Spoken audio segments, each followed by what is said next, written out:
Hello, oh Christ, let's start that one again. Hello and welcome to the next Lukozer retro game review video, and for this one we are back on the good old Commodore 64. But this game isn't quite so retro as most of the others. This is Yar's Revenge. Yes, the Atari 2600 game. And this is a conversion which was published in, as you can see, 2011. So 30 years after the original Atari 2600 version. And this is by TRSI, Tristar Red Sector Incorporated. Now, before I go on, there's a reason why I've switched to Commodore 64 again.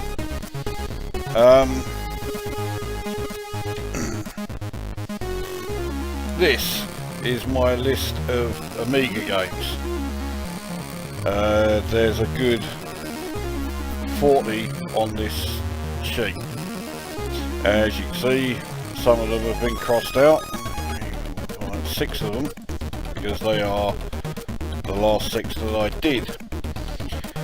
And the games that are left are all staggeringly average at best, with a liberal sprinkling of games that are absolute shite. And I kept on looking at that list thinking, right, what game am I going to do next? And I just didn't want to do any of them, because at best they're boring, and at worst it means I've got to play yet another shit game. And I'm rather fed up with playing shit games just to do retro reviews of them. So I thought, right, bollocks to it. That's the last Amiga game for a while, whatever the last one I did was. Galaxy Force, yeah. No wonder I had enough. So the Amiga will come back later when I've thought of some games or remembered some games that are actually, you know, any good. So we have this for the Commodore 64. Now, anyone who knows me knows that I consider the Atari 2600 game Yar's Revenge to be one of the greatest games ever written. So let's see how the Commodore 64 version fares. Let's get a game underway. So you'll see straight away the instantly recognisable screen that is Yar's Revenge. Now, if you do not know what Yar's Revenge is, let's try and explain. That thing that just fired, as you can tell, will kill you. This sort of white shot thing that's slowly moving towards me, that will kill you if it hits you outside of this sort of fuzzy area here. This is the safety zone. Once you're outside it, you are then you are then vulnerable to that shot. So you bite your way through this sort of shield area to the enemy power plant, and once you've bitten through, if you've got a gap, you can then fire your main shot and destroy it like so. Now if that enemy base, enemy power plant has changed into that thing that looks like the glaive from the film Krull, you get an extra life. Now, as I've also just shown, if you haven't activated your main shot, you fire a small shot from your actual, it is actually meant to be a spaceship, but it is a spaceship that is in the shape of an insect.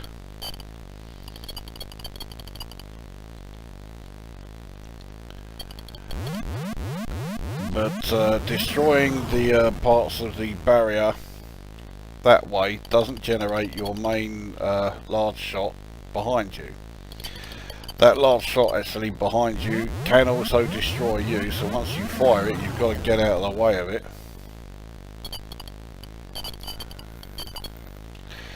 Alright, I think I've got a large enough area. That wasn't even close.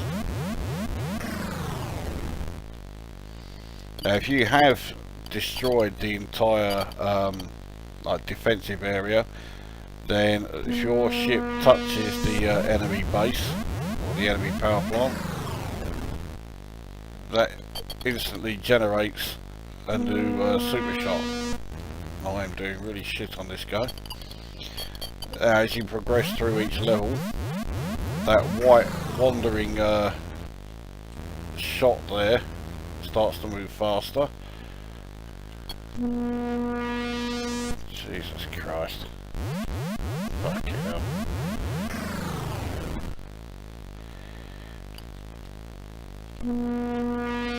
There we go.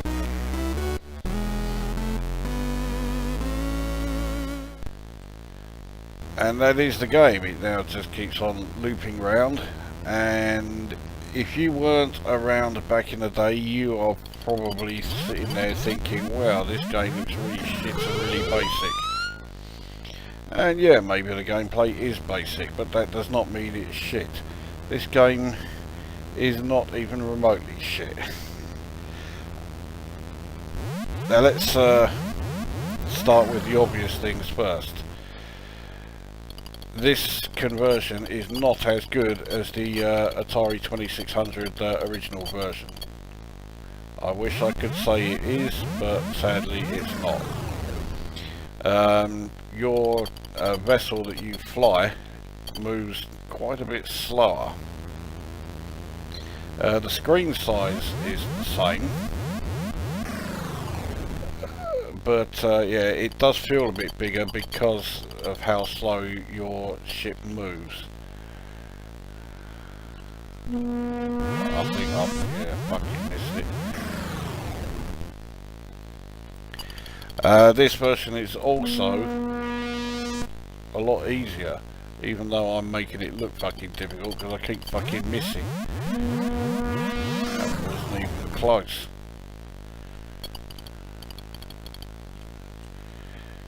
There we go.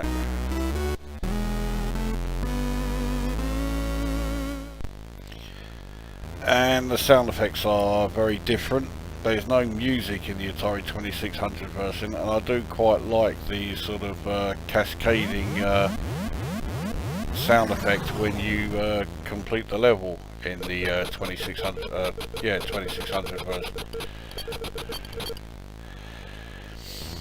Also, the shot that follows you around moves faster in this version, which makes it bloody awkward. That wasn't even close.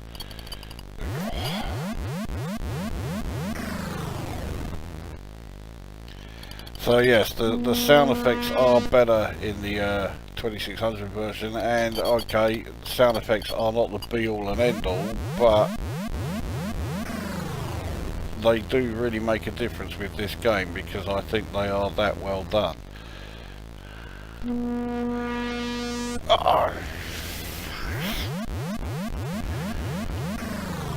The longer you take at each level, the more frequently the power plant there changes into that like circular sword, circular blade thing.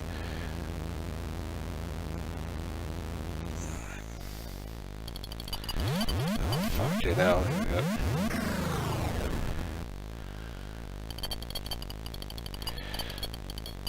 So yeah, that really is about all there is to say about the game.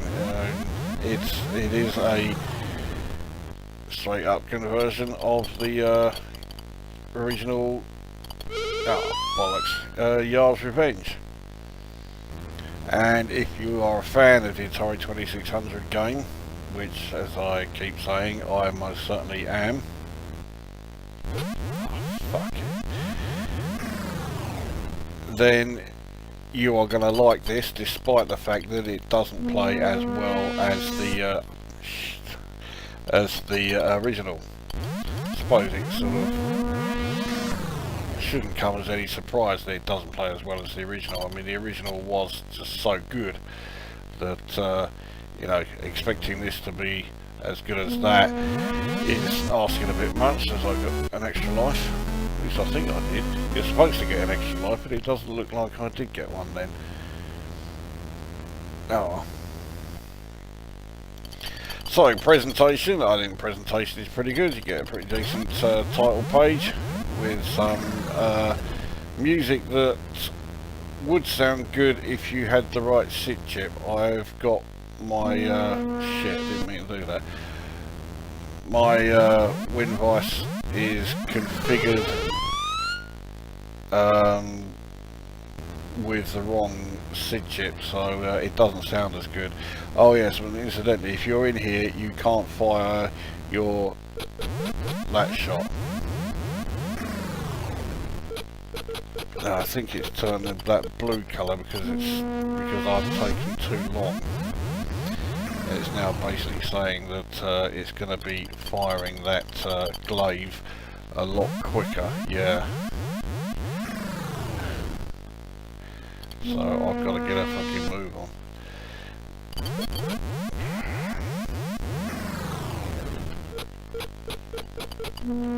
Oh, bollocks.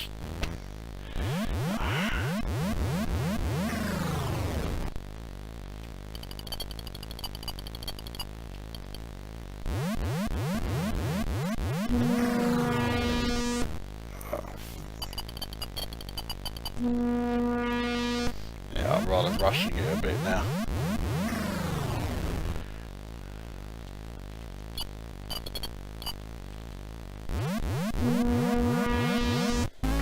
That was a bit of luck there. I didn't get an extra life. So, okay, so there's one difference. So now there is no safety zone.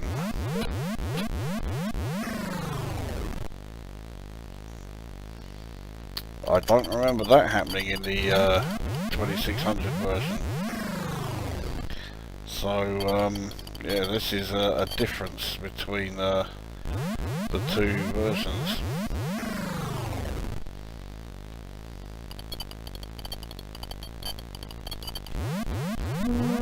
Oh, what was that? It wasn't even fucking close. Oh, and I'm not getting my power shot from touching the base either, so now I've got to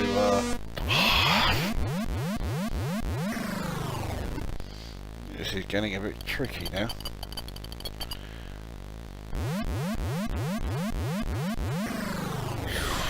That was fucking close. I think I've missed.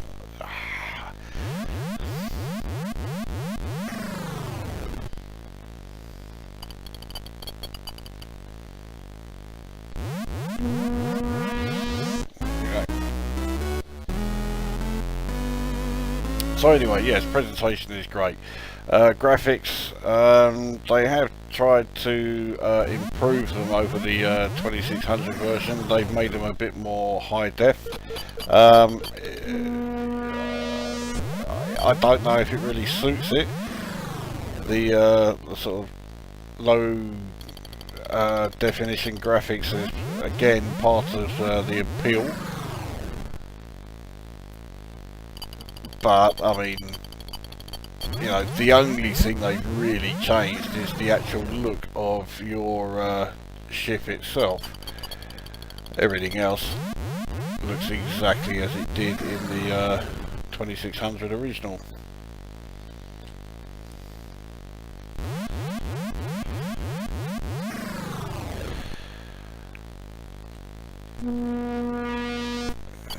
That was more than slightly ambitious. Oh, fucking hell, that was close. In terms of audio, again, there is a slight difference between this version and the 2600 version in the sound effects. 2600 version obviously didn't have any music at all.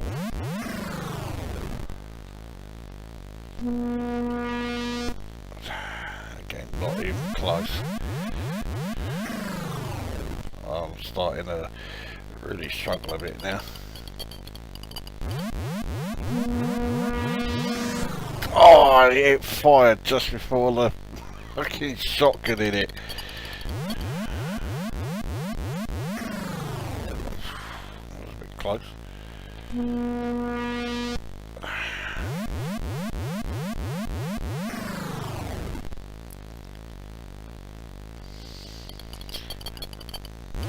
So, right, presentation done, graphics done, gameplay done, no, audio done, but not gameplay. Gameplay is fucking fantastic. It's Yard's Revenge. It doesn't, you know, doesn't need any more than that. It plays every bit as good as the Atari 2600 version. I just wish it looked and sounded more like the Atari 2600 version, but then, you know, I can play the Atari 2600 version on the Stellar emulator, so, you know, it's not that big a deal. So it's basically been given a sort of a Commodore 64 personality, so to speak.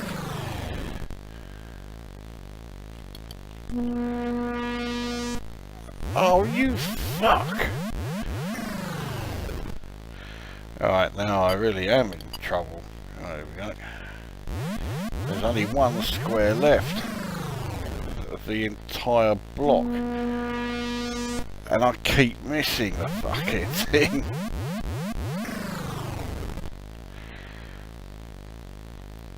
Because I know I'm gonna get up close there to try and get my shot, and it will start changing just as I approach it.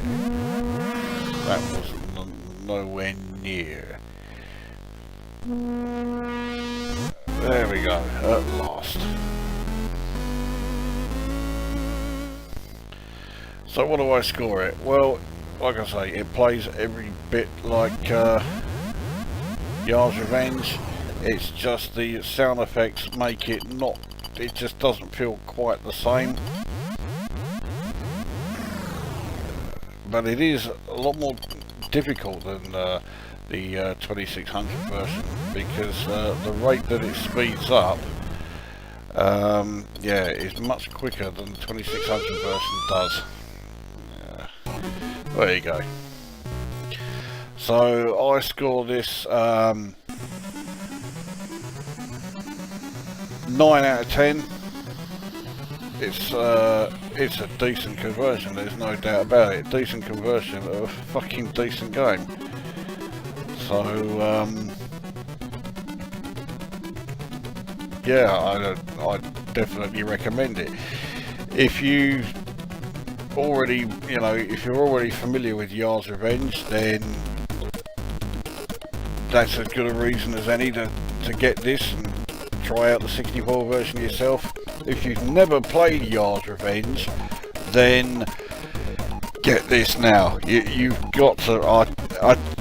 I'm not exaggerating. It may look simple. It may look like, you know, the sort of game that would just not be remotely interesting. And I suppose if you weren't around back in 1981, you probably won't think it's interesting.